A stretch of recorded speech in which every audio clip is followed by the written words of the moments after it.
دو مصحریوں کے بیچ کافی ضخیم کتابیں بے ترتیبی سے پڑی تھیں۔ یہ ساری کتابیں حسین راج اور ملکہ کے ساتھ پاک پتن شریف آئی تھیں۔ وہ پروگرام بنا کے آئے تھے کہ پاک پتن شریف میں دستیاب معلومات کو وہ ان کتابوں کے تقابل سے اپنے مقالہ کی، اپنی تحقیق کی پے کر تراشی کریں گے۔ ماضی کے پر اسرار روحانی روایتوں، قصے کہانیوں اور اساطیروں کے زمانہ حال اور مستقبل میں اثرات پر غور و فکر کریں گے، مگر دونوں سے گزشتہ دنوں میں ایک بھی تکنیکی کام نہ ہو پایا۔ انہیں تو سانس برابر کرنے کی بھی فرصت نہ ملی۔ رات کے آخری پہر انہیں اپنے کمرے میں داخل ہونا نصیب ہوتا، وہ آتے ہی تھکن سے اپنی اپنی چارپائیوں پر دراز ہو جاتے۔ ہاں، البتہ ان دنوں میں اکٹھی کی گئی معلومات کو اپنے ساتھ لائی گئی حوالہ جاتی کتب سے ٹیلی ضرور کرتے تھے۔ وہ دراصل جذباتی بیانیوں کی صحت کو پرکھتے رہنا چاہتے تھے، مگر گزشتہ شام سے وہ اس کام کی طرف بھی متوجہ نہ ہو پائے۔ دل کی اس نغمہ سحرگاہی نے کتاب بینی تو کیا، خود کلامی سے بھی انہیں دور کر دیا تھا۔ ایک عجیب قسم کا نشہ ان کے حواس پر طاری تھا۔ اس مستی سے باہر آنے پر ان کا من ہی نہیں چاہتا تھا۔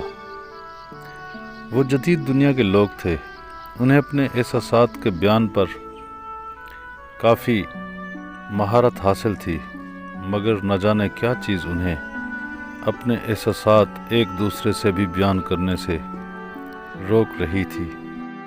وہ بس نیم نگاہی سے ایک دوسرے کو دیکھتے اور پھر آنکھیں موندے اپنے اپنے من کی تہہ میں نیچے چلے جاتے۔ وہ آج کا سارا دن شاید یوں ہی گزار دیتے، مگر انہیں سروس بوائے نے درویش کا بلاوا پہنچا کر اٹھنے پر مجبور کر دیا۔ آگے کی طرح بناؤ سنگار کے تردد کے بنا ہی وہ نیچے استقبالیہ پر آئے اور درویش کے پیچھے ہوٹل سے باہر نکل گئے۔ فوارہ چوک میں قدم رکھتے ہی انہیں بابا فرید کے پریم نگر کی ٹھنڈی ہواؤں نے صبح کا سلام کیا۔ ہوا کی اس صبح بخیر نے ان پر کافی خوشگوار اثرات مرتب کیے۔ وہ بس آج ایک بار اپنی ساری مصروفیات معطل کر کے بابا صاحب کے آستان میں پہنچنا چاہتے تھے۔ ان 3 دنوں میں انہوں نے بارہا آستان پر جانے کا پروگرام بنایا، مگر اپنی پوری کوششوں کے باوجود بھی وہ بابا صاحب کی تربت مبارک پر نہ پہنچ پائے۔ آگے تو در فرید پر جانے کے پیچھے زیادہ تر ان کی متجسس اور تحقیقی طبیعت کا ہاتھ شریک کار ہوتا، مگر آج کچھ اور ہی اصرار تھا۔ آج تو ان کا دل بھی انہیں ترغیبیں دینے لگا تھا۔ ملکہ اپنے قلبی احساسات کی بیداری سے سرشار تھی۔ وہ چاہتی تھی کہ بس ایک بار وہ در فرید پر پہنچ کر بابا صاحب حضور کو کسی طرح ایک محبت بھرا سلام پیش کرتے ہوئے اتنا کہہ دے کہ بابا صاحب حضور، ہمیں بھی اپنے چاہنے والوں میں شمار فرما لیجیے۔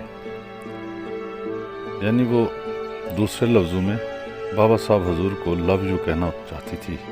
درگاہ کی مرکزی سیڑھیوں کے قریب پہنچ کر ان کا دل خوشی سے اچھلنے لگا، مگر وہ بھی زینو کی طرف بڑھ بھی نہ پائے تھے کہ درویش نے انہیں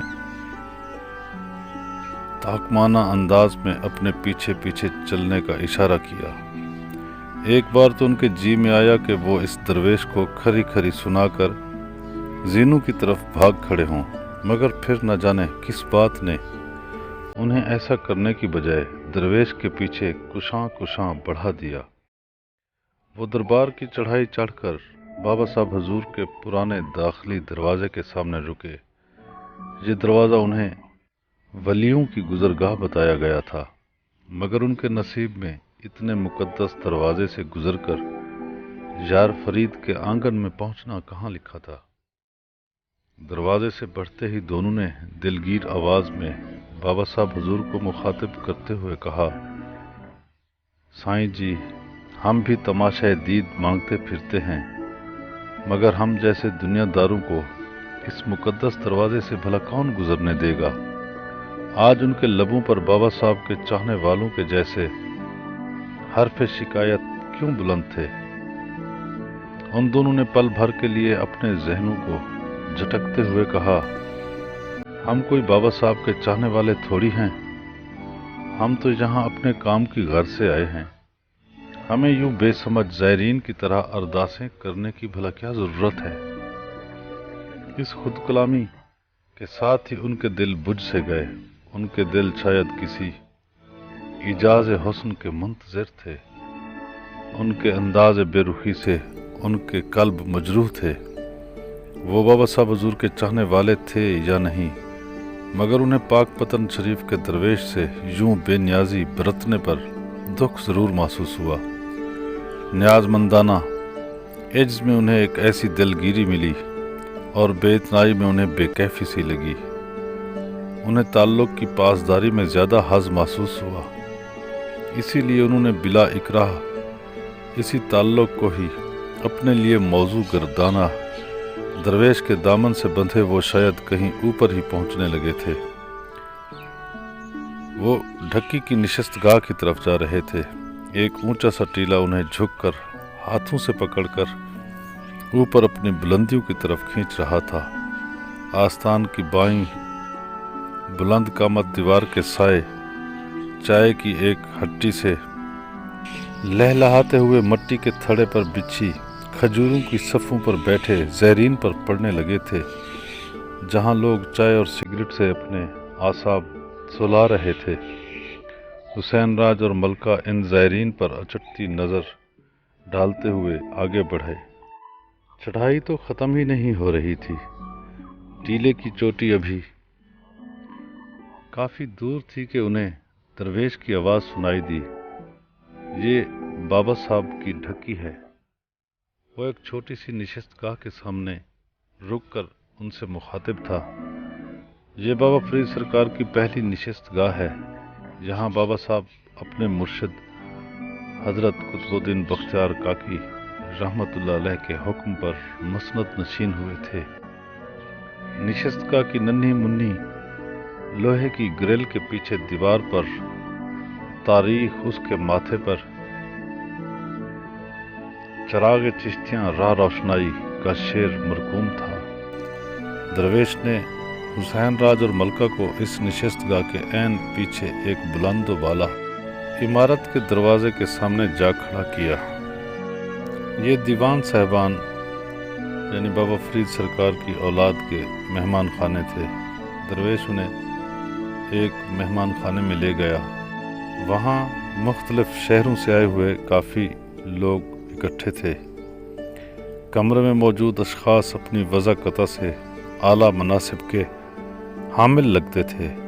تقریباً سب جدید پیرہنوں میں ملبوس تھے۔ سب لوگوں نے حسین راج اور ملکہ کا انتہائی گرم جوشی سے استقبال کیا۔ محفل میں کافی دیر تک تصوف، روحانیت، نفسیات، فلسفہ اور ادیان عالم پر بات چیت ہوتی رہی۔ اپنی گفتگو میں ادیان عالم اور سینسی حوالہ جات کے علاوہ رومی و جامی کے فارسی اشعار بھی بیان کیے جاتے رہے۔ ان لوگوں کو ماڈرن فقیر کہنا زیادہ مناسب تھا۔ اس تمام گفتگو کا سلسلہ بابا صاحب حضور اور پاک پتن شریف پر آ کر رک گیا۔ بابا صاحب حضور کے ذکر پر ان کی ساری خوش گپیاں ختم ہو گئیں اور پھر وہ شانت ہو گئے۔ اس ذکر کے بعد شاید انہیں اپنی اپنی بات اور اپنا اظہار بے معنی محسوس ہوا۔ محفل میں بیٹھے ایک شخص نے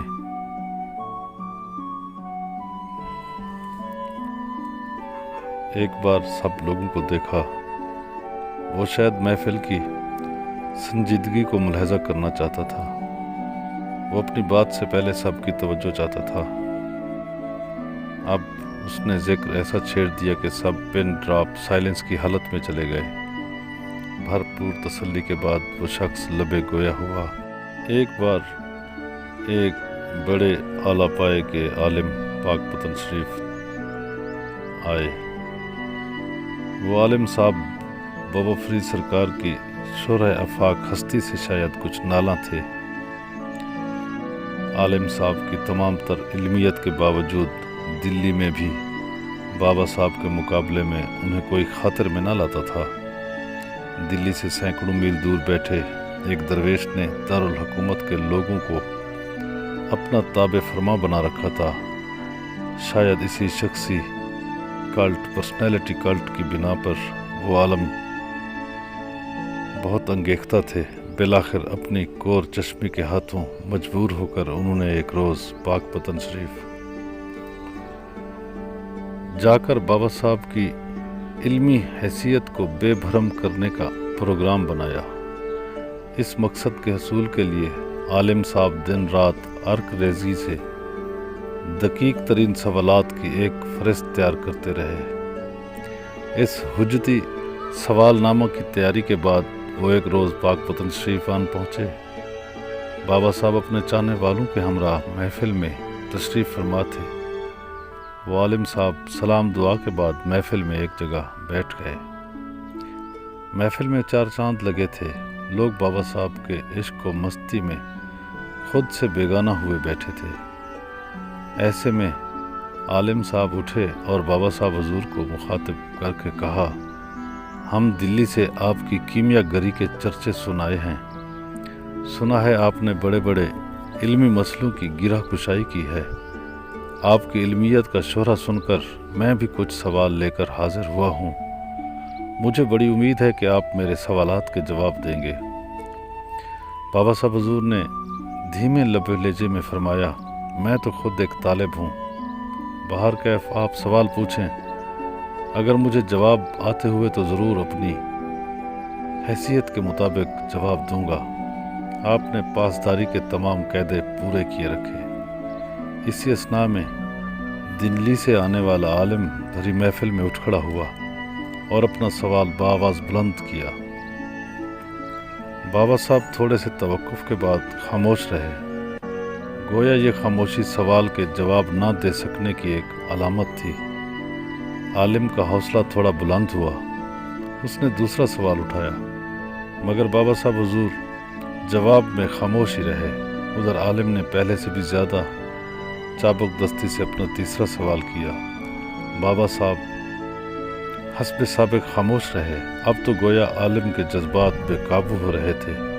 پھر کیا تھا، تیسرے کے بعد چوتھا اور پھر یوں ایک ایک کر کے پورے 8 سوال پوچھ ڈالے، مگر آگے سے وہی چپ ہی چپ۔ 9ویں سوال پر عالم کے چہرے پر تفاخرانہ مسکراہٹ پھیل گئی۔ بھرے مجمع میں وہ یوں اپنی علمی دھاک بٹھا کر خوشی سے جھوم رہا تھا۔ اسی انانیت سے لذت کشیدتے ہوئے اس نے وہ آخری سوال بھی کر ڈالا۔ سارا مجمع رنجیدہ تھا۔ وہ اپنے مرشد اور مہان گرو کے سامنے یوں کسی کو اتراتا ہوا نہیں دیکھ سکتے تھے، یہ ان کی چاہت کے خلاف تھا۔ ایسے میں بابا صاحب کے سامنے زمین پر بیٹھے حضرت خواجہ نظام الدین اولیاء سرکار سے رہا نہ گیا۔ وہ جذبات سے مغلوب ہو کر اٹھے اور عالم سے مخاطب ہو کر کہا، آپ میرے مرشد کو کیا زحمت دیتے ہیں؟ ان کا ایک ادنا غلام اور در کا قدم بوس آپ کے سوالوں کے جواب دیے دیتا ہے۔ پھر کیا تھا، حضرت خواجہ نظام الدین رحمت اللہ علیہ نے ایک ایک کر کے 9 سوالات کے جواب آن کی آن میں دے ڈالے۔ سوالات کے بالکل درست جوابات سنتے ہی عالم پر منو پانی آ پڑا۔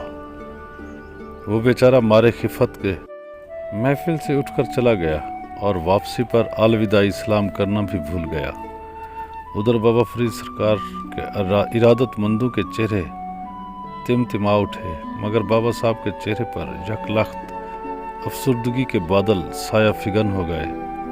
آپ نے خواجہ نظام الدین سرکار کو مخاطب کرتے ہوئے کہا، کیوں مولانا نظام الدین، کیا تم سمجھتے ہو کہ اس فقیر کو ان سوالات کے جواب نہیں آتے؟ میں اگر خاموش تھا تو آپ کو بولنے کی کس نے اجازت دی؟ تمہیں معلوم ہے وہ عالم بیچارہ کتنے ارمان لے کر آیا تھا۔ وہ اپنے سوالات کے ذریعے اس فقیر کو بے علم ثابت کرنے کی آس لے آیا تھا۔ تم نے ایک شخص کو بے آس کر دیا۔ تمہیں معلوم نہیں کہ تم نے ایک انسان کو بے آس کر کے مجھے کتنا رنج پہنچایا ہے۔ جائیں، یہاں سے چلے جائیں۔ جب تک اس عالم سے معافی مانگ کر اسے منا کر واپس نہیں لاتے، اس وقت تک اس فقیر کے ہاں آپ کی کوئی جگہ نہیں۔ حضرت خواجہ نظام الدین سرکار کے تو پاؤں سے زمین سرک گئی۔ ان کے لیے مرشد کی ناراضگی تو گویا خدا کی کے برابر تھی۔ وہ انتہائی پریشانی کے عالم میں اٹھے اور آستان سے باہر چلے گئے۔ قرب و جوار میں عالم کو ڈھونڈا، اس سے معافی مانگی اور سارا ماجرا گوش گزار کرتے ہوئے کہا، اگر آپ نے مجھے معاف نہ کیا تو میرا مرشد مجھ سے روٹھ جائے گا اور یہ ناچیز کہیں کا نہیں رہے گا۔ عالم یہ سارا ماجرا سن کر آپ دیدہ ہو گیا۔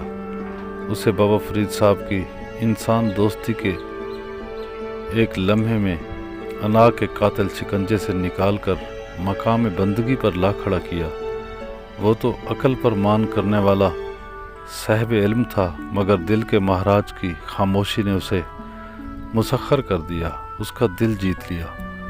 عالم نے دلی واپس جانے کا پروگرام ہمیشہ کے لیے دل سے نکال دیا اور پھر بابا صاحب حضور کی ارادت میں شامل ہو کر عارف بن گیا۔ پوری محفل واقعہ سن کر مضطرب ہو گئی۔ ساری محفل ایک ہی نقطہ فرید میں سمٹ کر رہ گئی۔ کچھ دیر پہلے والی مناظرانہ شوخی کی جگہ روحانی ظرافت نے لے لی تھی۔ پیار، محبت اور دل کی قوت تسخیر نے دلی کے عالم کی طرح پاک پتن شریف کی محفل میں بیٹھے سارے لوگوں کے دلوں کو مسخر کر دیا۔ سبوئے عقل ٹوٹ کر سب کو سرمست کر گیا۔ ایسے میں محفل واہ واہ پکار اٹھی۔